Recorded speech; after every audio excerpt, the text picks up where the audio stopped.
Hey there, and thanks for stopping by to check out my video. Now, if you're into long-range content after dark, then stick around because we've got an awesome video in the works here for you.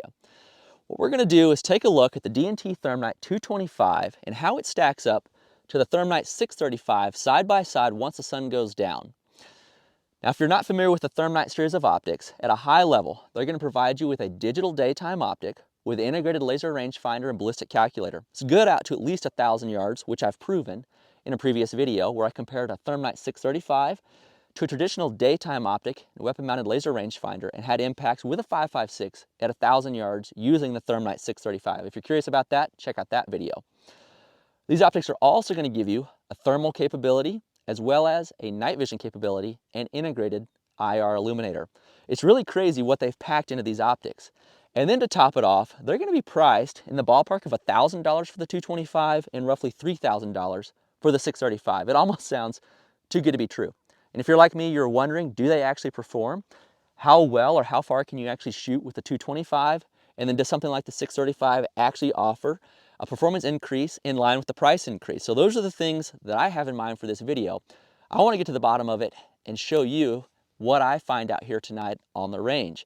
If you're curious, stick around. Let me know in the comments down below what your experience has been with the Thermnight optics. Are you contemplating a purchase? And what kind of things are on your mind when you're trying to decide maybe 225 versus the 635 or the middle version there in the series? I'd love to hear from you here early on in the video, and then at the end, let me know what you think about the performance. Now, before we go any further, let's chat about my relationship with DNT. Prior to this video, yes, I'm familiar with the Thermnight series of optics, but had not handled them. There's a ton of great videos on YouTube from other creators around the specs of these optics, initial impressions, how they perform for them in hunting situations, etc. If you're curious about that, I'd encourage you to check out those videos because that's where I learned about them. Me specifically, DNT reached out to me asking if I'd be interested in using their optics for side-by-side comparisons, shoot them out to distance, and share that experience with you. So I said, heck yes, I would. I love shooting after dark. My audience seems to want more nighttime content and they want thermal content. So that's how we got to this point. From there, DNT provided both of these optics to me as demo optics. I have to send them both back. Now, thermal content is not monetized on YouTube. It's specifically against the rule. So with that, DNT also stepped up and they're sponsoring this video. So DNT is a full video sponsor here, as well as providing the optics that I'm going to be shooting and I have to send back. Now with that in mind, what I plan to do in this video is let the performance speak for itself. So how are we going to get an idea of how they perform? Well, we're going to move down to the 100-yard line where I've zeroed both of these optics, and we'll talk about that here in just a second. Then we're going to move out to about 660 yards. We're going to true up our data or get an idea of what the ballistic drop is out of the DNT versus reality so that I know that when it gets dark. And then after dark, we're going to start at about 200 yards. We're going to shoot thermal and night vision, and we're going to keep moving back until I either can't make hits or we run out of distance.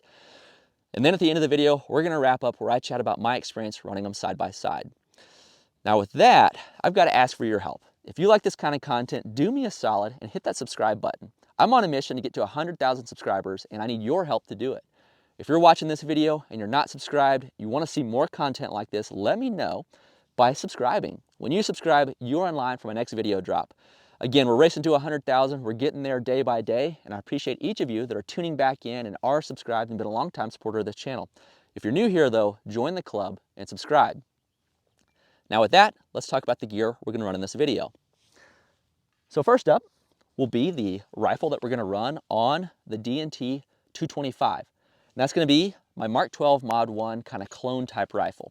So it's going to be a 5.56, 18-inch rifle, 1-in-7 twist barrel. What makes up this rifle will be a Griffin armament lower. So Griffin armament's been a long time supporter of my channel. I love their lowers. This is actually one that I bought myself. It does have a right-hand ambi bolt release. That's really why I bought this lower actually, as well as the flared mag well and the integrated trigger guard there. This lower is equipped with their new 2-stage precision trigger. So this thing's coming in at about $100. I've been to the range with it several times now. What I'm finding is very crisp break, no creep, no over travel. To me, this is a very nice precision trigger for an AR at a great price point. Again, roughly $100. Shout out to Griffin Armament for their support of my channel. The upper here is going to be one that I purchased from Centurion Arms. So it's going to be a Centurion Arms Mk12 Mod 1 upper, again, 18-inch, 5.56. Is this a clone? No. Is it close to a true Mk12 Mod 1? I would say yes. It's got the Knights Armor RAS rail. It really looks the part. Now, important to note, couple of differences here. The one is going to be the bolt carrier group. You can see I'm running Allen Engineering suppressor. So this Allen Engineering suppressor is going to be clone correct. This is an AEM5. This is what you find on Mk12 Mod 1s, Mk12 Mod 0s. Really completes the look. And what I find, it's a very quiet suppressor. So shout out to Allen Engineering for supporting the channel, helping me to put together this beautiful rifle. Now the reason I kind of took that sidetrack is to get back to the bolt carrier group. So if you're familiar with ARs and shooting them suppressed, sure, the AEM5 is super quiet, sounds great. But typically with an AR, if you shoot without ears, you're going to get port pop. You're going to get a little bit of a loud kind of ringing discomfort in your right hand ear. So to fix that, Griffin Armament has released the enhanced gas pocket bolt carrier group that I'm running here. The big thing here, it's not going to eject gas out the right hand side. It actually vents it to the left inside the receiver, and it's going to delay bolt unlock. So it's going to push more gas down the barrel versus out the action. And no joke, you can shoot this thing without ears, without discomfort. I've done it in some previous videos. It actually is really cool. So far, no reliability issues with this bolt carrier group. Really, I'm quite impressed with it. It seems to work as advertised. So also, the upper is going to have their snatch charging handle in it. It's got some big handles here for me to grab. But that's going to be the 5.56. It's running an MDT single pull sky pod with the PR Shooting Solutions pod knobs. These are great if you're running gloves or it's cold out. Again, this optic is going to be the DNT Thermnight 225 at roughly $1,000. So 5.56, I've shot this rifle out to 1,000 yards. I have multiple impacts on a full-size IPSC. This thing is an absolute shooter. If you want to see how that performs, check out the previous video of the 635 versus the traditional day optic of the 635 versus Element Nexus 4-25.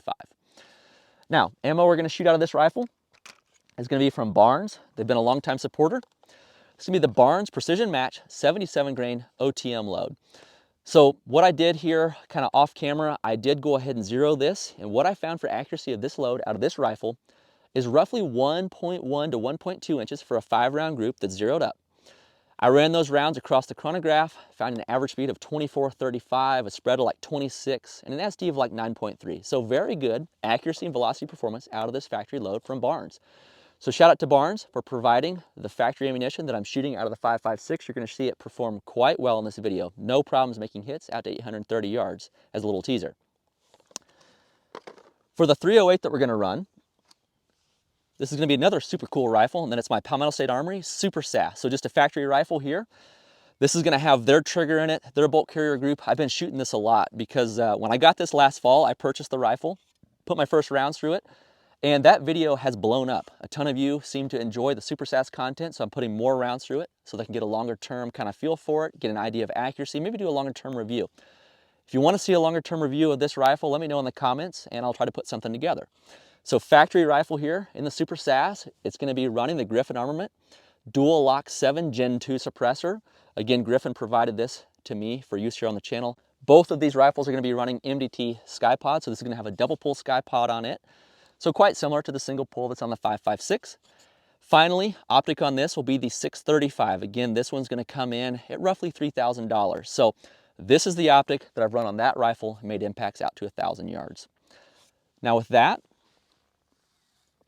ammo that we're going to run for the 308 is going to be a combination of shout outs for Sierra and Dillon because they both came together to put together a sweet hand load that I'm going to be running.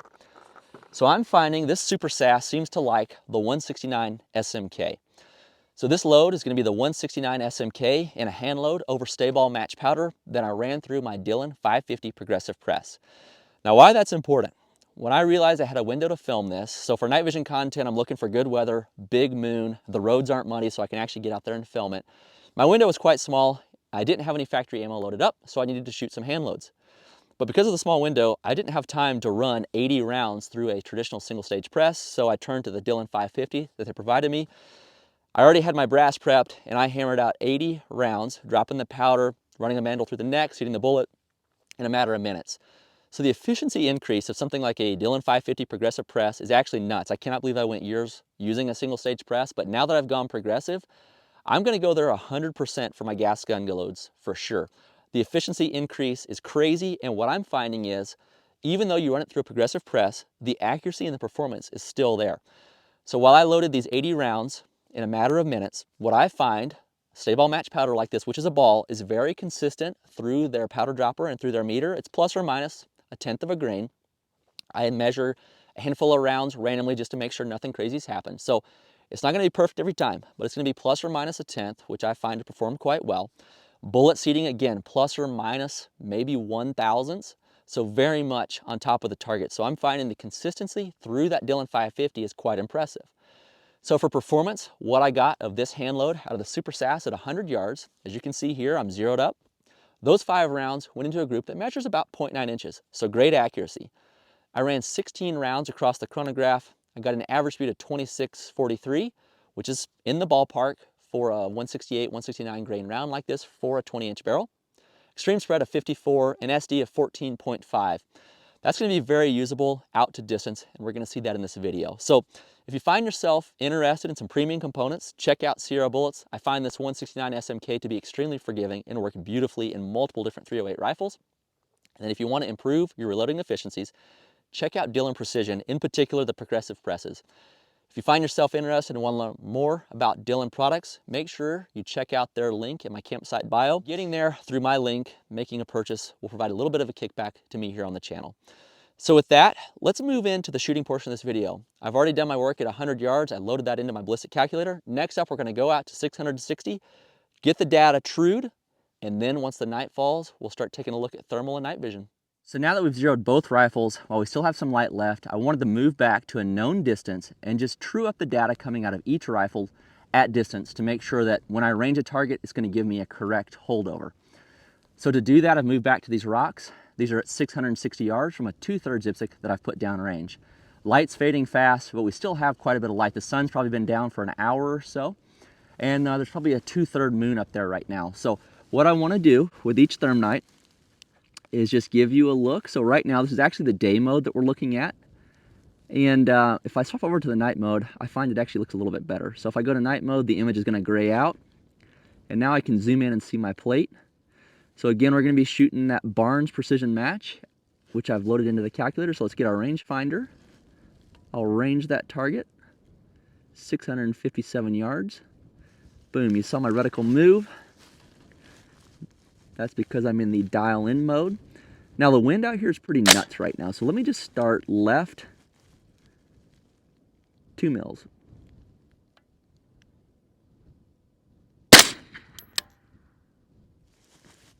No call. But that was just off the left edge, I think. Let's go like something like that. Okay, definitely off the left edge on that one. Pack. I think that dropped just under it. Pack.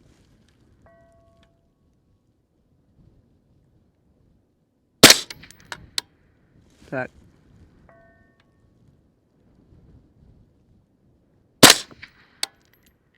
Pack.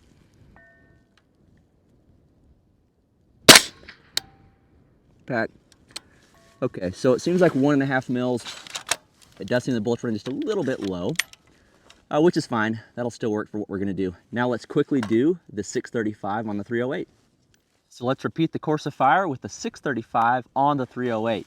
Same 2/3 dipstick downrange. Right now I'm in the day mode, which you can see is quite a bit less blue. It's actually decently usable.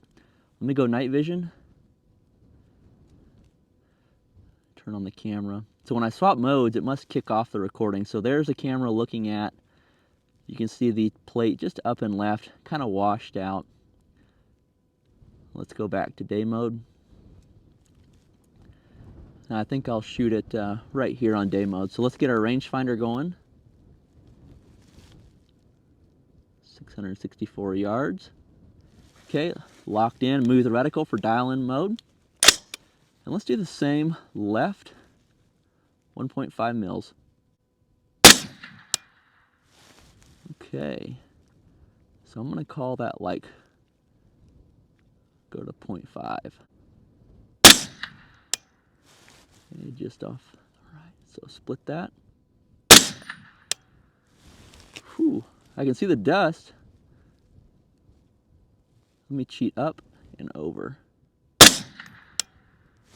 Whoa, there we go. That must have been an impact. Okay.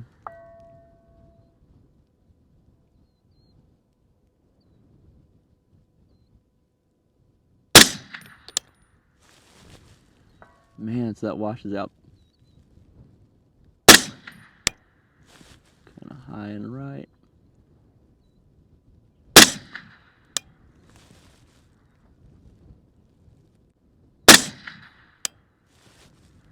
Okay, so looks like they're both running just a little bit low.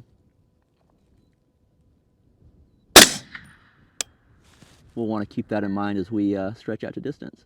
Okay, so with that, now I know I'm roughly in the ballpark with my data. Let's shut off the rangefinder and start playing with some other functions.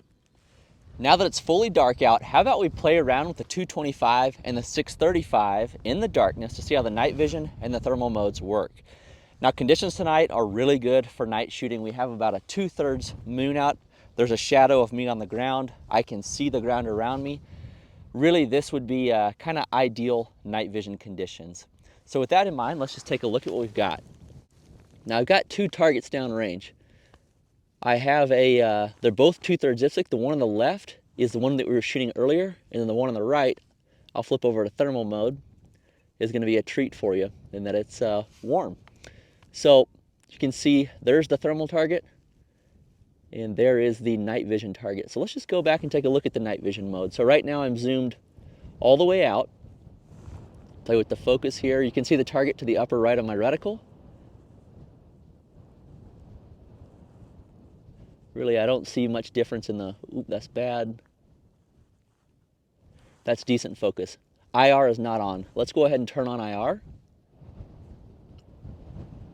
Oh, brother.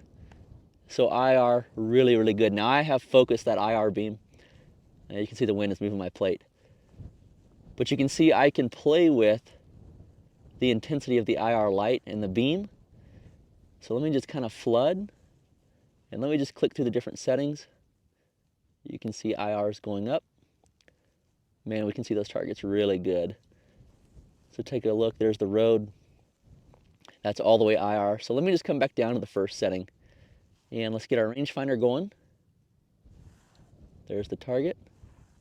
209 yards, lock it in. And let's go ahead and put some rounds on it.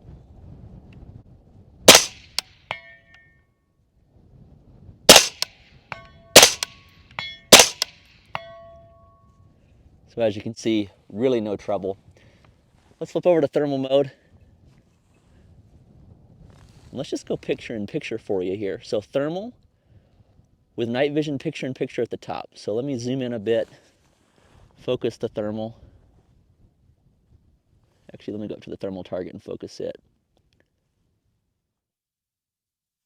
Okay, so that's about as good as we get. I'm not going to shoot the thermal target actually at the moment. I don't want it to, so I'm looking at the thermal down bottom, but you can see the night vision on the top.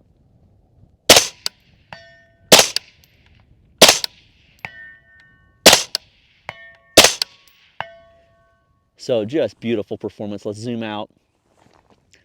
Really no problems hitting that. Here we go with the 635 with the same yard line with the same targets out there. So first up, we'll look at night vision mode. So I'm zoomed all the way out. Let me just focus a bit here.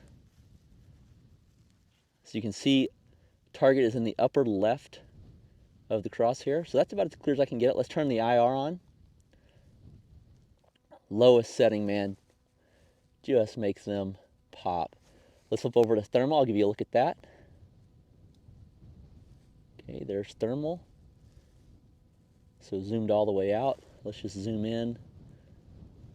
So really we can see both targets quite well, the night vision and the thermal target over here. So let's zoom out, put some rounds on it. So go back to night vision, hit the rangefinder. 206 yards, here we go.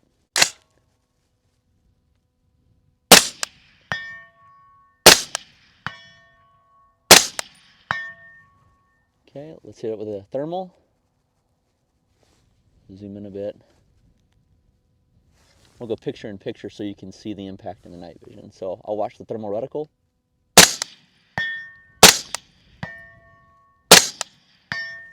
No problems. Let's keep pushing further. Oh, look at the can down there at the bottom. There's black hot, beautiful. Alrighty, I've moved a little bit further back. Right now we've got the Mk12 with the 225 up on top of the Ultradyne tripod, and we're in night vision mode. So let's just scan around out there, see what we can see. So illuminator is not on. Just go to thermal mode. Boom, there's our target right there. Sweet, glowing. Let's go back to night vision. Okay, so let's go illuminator. And there they are. One more setting on the illuminator, beautiful. Let's go ahead and range that. Whoops, wrong button. There we go. 389. Okay. I'm gonna zoom in a bit. Now I want to favor left. Let's go left a mil. It's quite windy. Pack.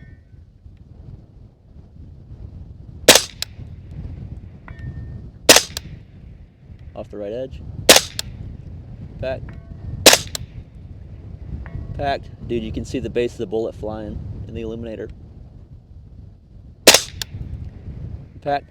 Let's go thermal. And we'll go picture in picture so you can see the flasher. Okay, so thermal, if I zoom in, let me do a little focus here. So at this point, the cold steel plate I really can't see. So let's go over to the hot one.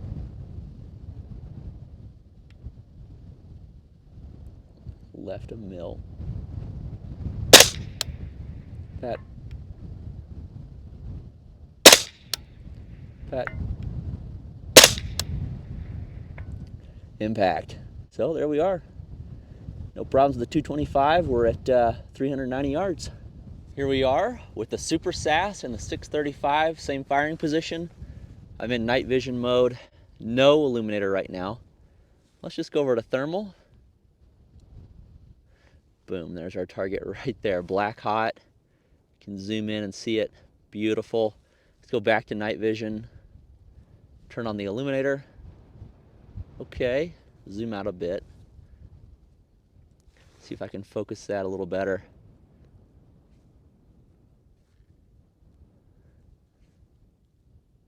Something like that. It's pretty decent. Let's range it. 394. Okay.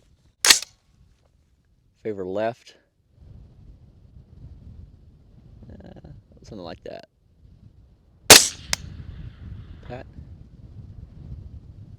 Well, I don't know. It flashed, but I didn't hear it. There we go.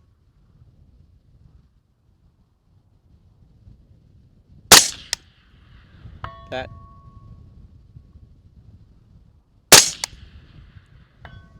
Impact. Let's go thermal. Picture in picture so you can see the flasher. Man, that thermal is cool. Zoom in a bit, see if I can focus that. Okay, that's what we got. There's 5 power on the thermal. I believe that's off the left edge. Pat.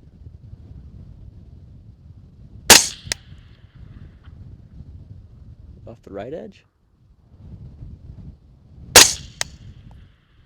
Pat. Impact. So there we are, 390. Let's keep pushing. This is super fun. Alrighty, we're back on the Mk12 with the 225. I found a super cool shooting position up here off the rocks. I had to try it out with my tripod. Just seemed too fun. So let's see where we're at. Now this is the 225 in night vision mode. I'm zoomed all the way out. And I can see there's the road tracks right there. But I don't see my plates. Let's go ahead and turn on, let's go thermal. Oh, boom. There is There's my target. Let's try to focus. Let's zoom all the way in. That's all the way in. Seems to be about as clear as I can make it. Okay, let's zoom out and go night vision with IR. Oh, there we go. Let's go up a little bit more on the IR. So let's go ahead and range that target. That wind is ripping.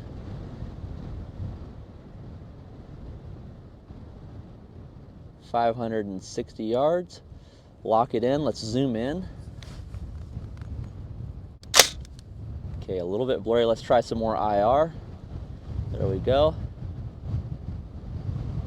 Ooh, this is rough. I'm gonna try 1.5 left.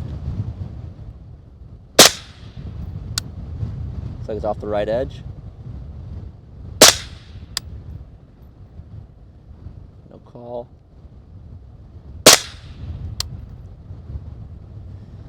No call. Let's try more IR. All right, that's max IR.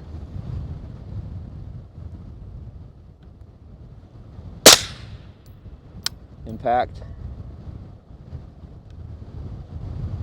Wow, that wind is bad. Okay, just over the head. No call. Impact.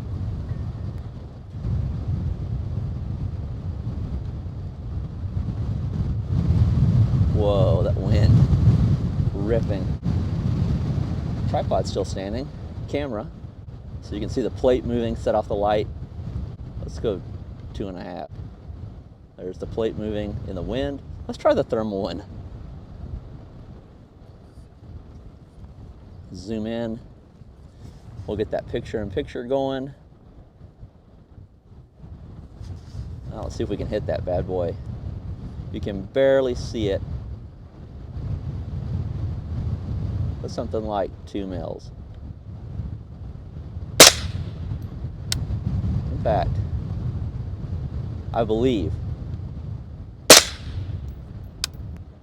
No call. Impact. I heard that. Impact. So that's thermal. That's pretty good. Let's go back to night vision. Let me zoom in. Ah, that's annoying. Let's shoot. You can see this one better. It's fresher painted. Impact.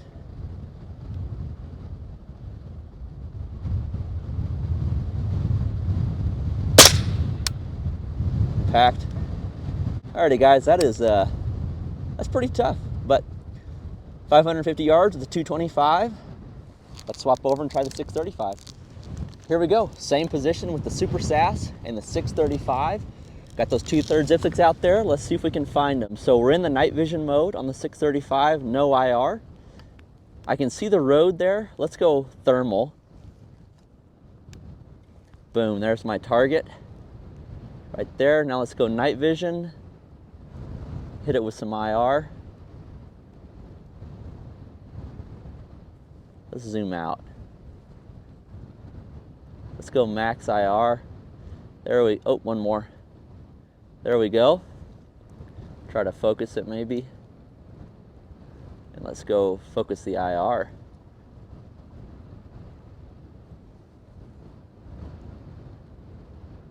There we go. Something like that's pretty decent.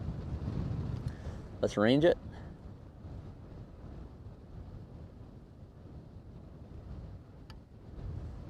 .565. Here we go, night vision. Let's go left. 1.5. I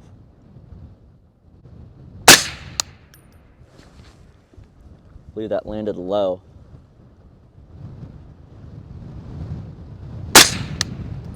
Man, that wind is rough. See if I can get a better position. Gotta find the targets again.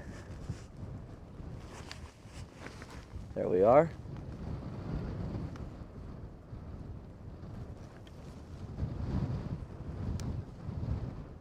Seems like something like 1.5 maybe. Whoa, that's a rough wind.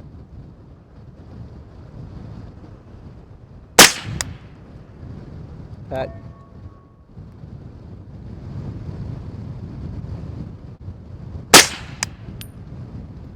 No call.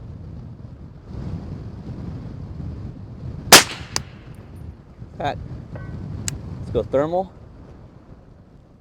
This is just a tough position, guys. Recoil control is pretty rough on this Palmetto.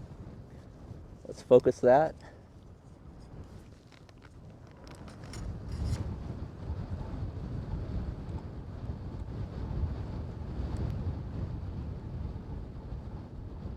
I think that's about as good as we can get. Let's just go, well, let's go picture in picture so we can see if we have a flash. All right, so 0.5 left. Ooh. Had some kind of jam. Okay. 1.5, I'm looking at the thermal screen. Pack. Pack.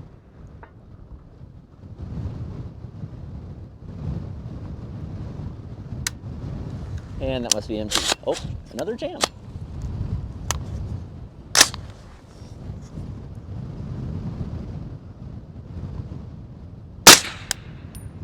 Pack.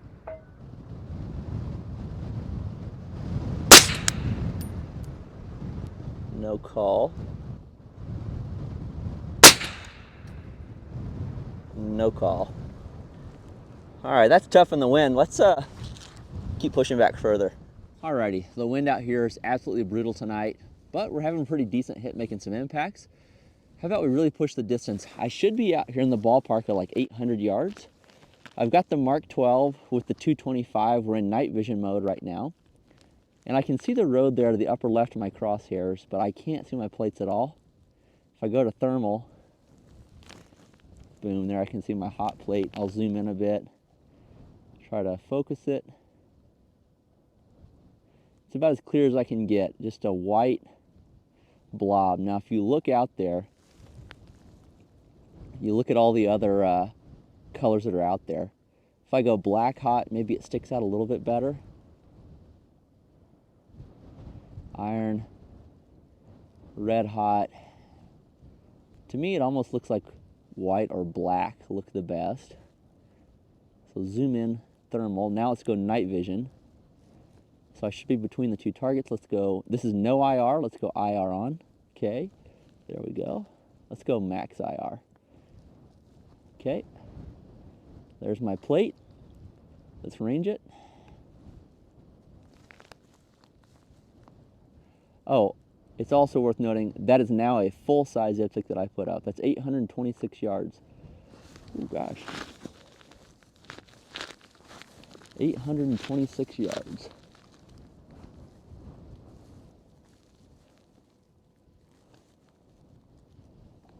Let's make sure we're focused. It's about as good as I can get.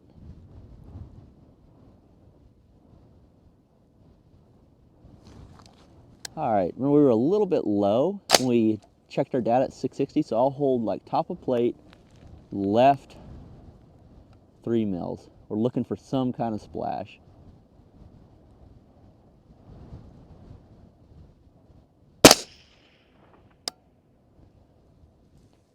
Man, so I can see the base of the bullet in the IR, but I am not seeing.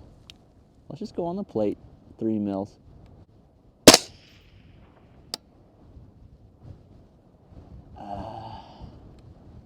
No call. Oh, there it is. Okay, so it's about a mil low all the way over here at the edge of the windage. Impact. Did you see the trace? You can watch it curve. Impact.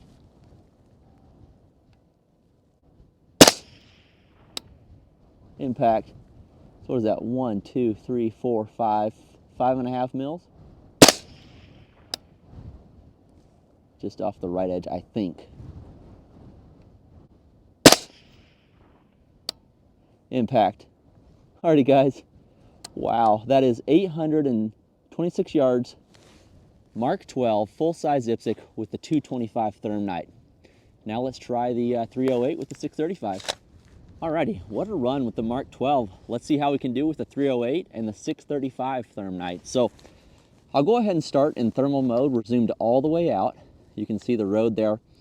Really nice image. If I click through the colors, there's red hot. Zoom in on my plate. Not too hot. Iron hot. White. I kind of like that black hot. So if I zoom in, maybe try to focus it up a bit. It's about as good as I can get right there on thermal. There's max magnification. Hot plate on the right, full size on the left. Image is quite nice, especially on this 1.5 power out of the 635 for spotting targets. Let's go night vision mode. Oh, there's the IR. That's auto. Let's just turn the IR all the way up. There we go. We'll zoom in a bit. Let's go. Let's stay on 12 power. See if I can focus that a bit. Okey-doke. Let's go ahead and range it.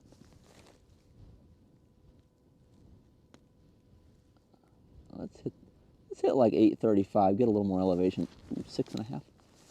Gotta raise my bipod. Ooh, lost my targets. Look how far down the reticle is in the scope. 6 mils.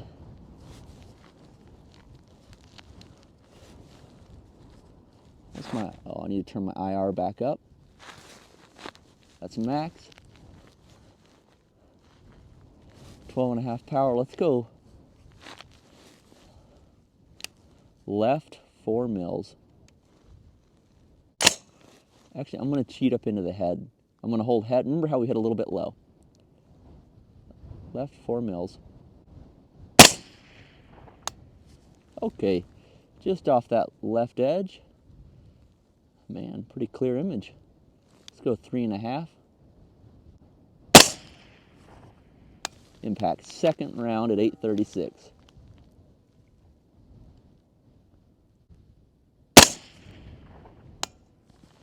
You can definitely see the base of that bullet in the trace.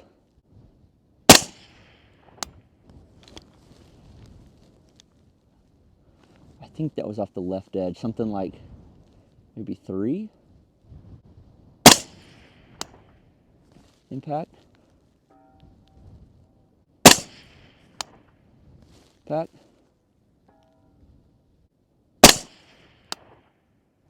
Okay, so you saw that kind of spark a little bit low. Go. Impact. Man, wearing it out. Let's try thermal over here on this 2/3.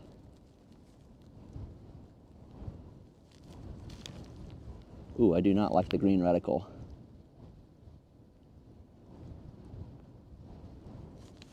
To range it again, possibly.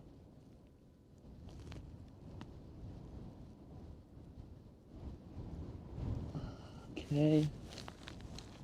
Now I'm zoomed all the way in. Let's just see what trace and impact looks like here. So 3.5 left.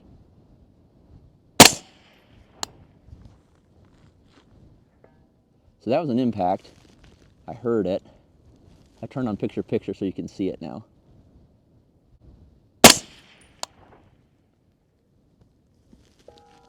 Impact.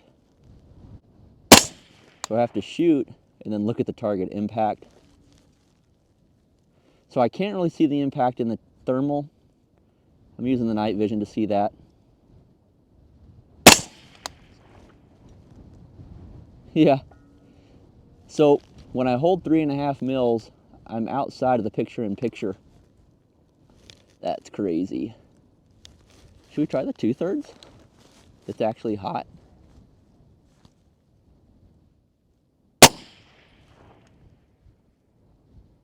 No call on that one. Well, that's the end of it. Man, that is cool. Let's go ahead and wrap up. Well, there you have it. A side-by-side comparison of the DNT Thermnight 225 to the DNT Thermnight 635 after dark out to 830 yards. I had a ton of fun making this video, and I cannot wait to hear your thoughts in the comments down below around how each of these optics did side by side. Did you feel like the 225 performed well for that price point of roughly $1,000? Did you feel like the 635 made sense, the performance increase for that roughly $3,000 price point? Let me know your thoughts. I can't wait to chat with you down below. Now, while you're doing that, let me just chat about my experience running the optics side by side. Now, typically at this point in the video, I would break down with a very detailed discussion around what I saw. But in the interest of time, I know this video is getting long. I'm just going to kind of speak to a high level what I noticed between the two optics.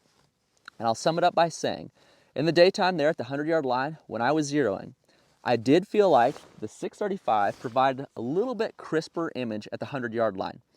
I could notice, especially when I was editing, and even when I was shooting, that the 225 image was maybe a little bit more blurry than the 635. But ultimately, both images were very usable. They both allowed me to lay down groups in the range of 1 MOA. So from the ability to lay down precision shots in the daytime, I felt like both optics were very capable. It was very easy to get those optics focused to make the image as good as it could be with either optic. And the zeroing process is super simple. Once you get the hang of it, you send your rounds downrange. I like to fire maybe 3-round groups, and then boom, all you do is freeze the image, move the crosshairs. Love that about the optic, super simple. And then as far as the thermal zero goes, that was also super simple. I put a hot hands on my 100-yard target, and I knew that my daytime crosshair was zeroed. So all I had to do was put my daytime crosshair on the hot hand, freeze the image when I'm in thermal, and bring that thermal crosshair over to the hot hand. So I was able to zero my thermal reticle without even firing any shots. It was actually super simple. And then you go picture in picture with the daytime and thermal. You point at something, maybe like the hot hand, the center of it or the corner of it, and you compare the 0 point on the daytime image to the thermal image, and if they're lined up, you know you're good to go. So I actually was able to zero the thermal on both of these optics at a 100-yard line without firing a single shot. It was super simple.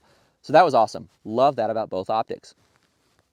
We moved out, remember I trued our data there at the 660-yard line, and I felt like the data coming out of both of these optics was in line with reality. They both landed a little bit low, so if I had more time, I would have gone in the app, maybe adjusted BC to bring that up so that my drop at 660 matched reality.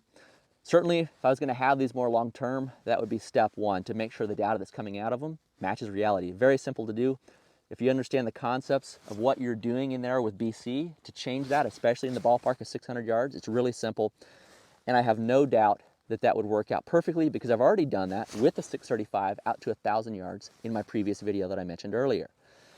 Now after dark, this is what you're all probably wondering. Let's talk about thermal performance. So we started with thermal at about 200 yards and we shot it all the way out to 830. Now remember, the 225 is going to have a lower resolution sensor on it than the 635, which means the image coming out of the 225 is going to be lower resolution than the image coming out of the 635. And if we put those side by side, you can tell. So you can tell that the thermal image out of the 225, say at 550 yards, say at 830 yards, is lower resolution. Now, while it's lower resolution, is it still usable? And I would say yes, especially when you think about the concept of these optics. So lower resolution thermal in these optics, to me, wasn't a major detractor. I was able to use the thermal in both of these optics. So remember, when I was shooting the night vision, which we'll talk about here separately, it's kind of hard to find my targets. But where I had that hot plate out there, the thermal allowed me to, boom, find it every single time. Didn't matter the resolution. So I found, even though the resolution on the 225 was noticeably less than the 635, it still allowed me to find my target and get on that target. Say I wanted to use the thermal to shoot, I found the thermal capabilities of the 225 and the 635 quite good. Now I use the 225 thermal to engage targets at 200, 390, 550, really with no problem. I feel like the thermal on this was pushing the limits at say 550 and especially at 830, just because you lose that resolution it's hard to get a clear aiming point. You're aiming at more of a blob, and then when you're trying to spot your impacts, the resolution just isn't there. The thermal on the 635, on the other hand, I did feel like was noticeably better, and it did allow me to engage the targets at further distance. You even saw me take shots at 830 yards on the full-size IPSC and the 2/3 IPSC there at 830. Now, the hard part about thermal, regardless of really whose it is or the resolution number, it's hard for me, and in my experience, to spot impacts on the plate or to spot misses in the dirt. That's tough. That's something I got to get better on with thermal. But really, as far as usability, yep, the 225 was lower resolution than the 635, but they were both beautiful for spotting the targets. They both allowed me the ability to engage targets in thermal mode. The thing I noticed is the 635 higher resolution just gave me a little bit crisper aiming point if I did want to use thermal to shoot distance. Now, night vision, what did I notice there? So this is kind of my first experience using digital night vision. And what I found, the night vision capabilities actually were more comparable than I thought they would be in the 225 versus the 635. So things I noticed about the night vision. Yes, it worked well. Now remember, these are prime shooting conditions. This was almost full moon. This was dry with a lot of dust and no vegetation. So as far as shooting after dark, it won't get better than this. This is really going to make these optics shine and give me the opportunity to shoot them as best and as far as possible. Now with that in mind, you think about my experience with digital night vision. I found digital night vision requires an illuminator. Even in those situations with big moonlight, big ambient light, I had to run the illuminator to really see clearly downrange. I'm not surprised by that, and that's probably why the illuminator is included on these as part of the base package. So with that in mind, without the illuminator, spotting targets, to me, it felt the same. So there wasn't a major difference to me. What I found, turn on the illuminator, say at 200 yards, at 390 yards, even at 550 yards, I felt like the image between the 225 and the 635 was pretty similar. I was able to get a crisp picture and engage those 2/3 IPSCs out to those distances. Where I felt like the difference and the night vision really started to show up was probably a little bit at 550. So we'll do a side-by-side comparison here of 550 in the night vision mode with the illuminators on. And then really at 830 yards. Again, side-by-side comparison of what those look like to me. At 830 yards, I felt like we were likely beyond the capabilities of the 225 of where I would realistically take a shot. The 635 though, I felt like I was able to dial in that night vision image with the illuminator on, get a crisp plate, see that splash. If I remember right, at 830, we had a second round impact with the 635 on that full-size IPSC. The first round went off the left-hand side of the plate, with the second, I believe, contacting the plate. Remember at 830, the 225, I almost wasn't able to get on the plate. So the first rounds were actually landing way off to the right. They were splashing, the dust was there, I just wasn't seeing it because the image was kind of dark. So I felt like the 225, maybe definitely out to 210, 390, 400, 550-ish, I feel like was pushing it for the night vision capabilities on this optic, while I felt like the 635 gave me the ability in my conditions to engage a full-size IPSC at 830 yards, really without much trouble. So in summary, the other piece of this, the onboard illuminator, the onboard laser rangefinder, the onboard ballistic calculator, everything that you're getting in the package for these Thermnights, to me, it's super cool, it's super fun, and for the money, I think you're getting a ton of features and capability that make these really cool optics. Certainly, if you're maybe looking to occasionally go out and night hunt, maybe you're doing closer range engagement of predators or hogs, those type things, where your max shot's gonna be 100, 200 yards. You're not really trying to identify what animal's downrange. You know a hog is a hog because that's the only thing that's out there. Or you know a coyote is a coyote based on the size and how it's moving. That's where I think the 225 would make sense. If you find yourself more serious in the nighttime game, maybe you're gonna be pushing out to distances that are a little bit further. Maybe you want the ability to see that animal a little bit better, get a clearer picture of the hog, or maybe get a picture of, is that a coyote or a dog out there at 300 yards? Is that a deer out there versus a coyote? You know, those type things, that's where the 635 is gonna make sense, and that's why it's priced higher. The 635 is gonna give you more capability within reason. So for myself, which one would I choose? So for the shooting that I like to do, where I'm out here in wide open spaces, I'm shooting targets after dark, I like to push distances on my rifles, I would probably go with the 635. For myself, I feel like the performance advantage is there for me and my conditions and what I'm trying to do. With a 635 does make sense. So with that, I hope you enjoyed this video. I know this is super long. If you've made it this far, I really appreciate you taking the time to watch this video and support my channel. If you want to see more content like this, let me know in the comments down below. Help me grow this video. It's super simple. Like the video, comment, subscribe to make sure you're in line for my next video drop. So with that, I'll see you in my next video.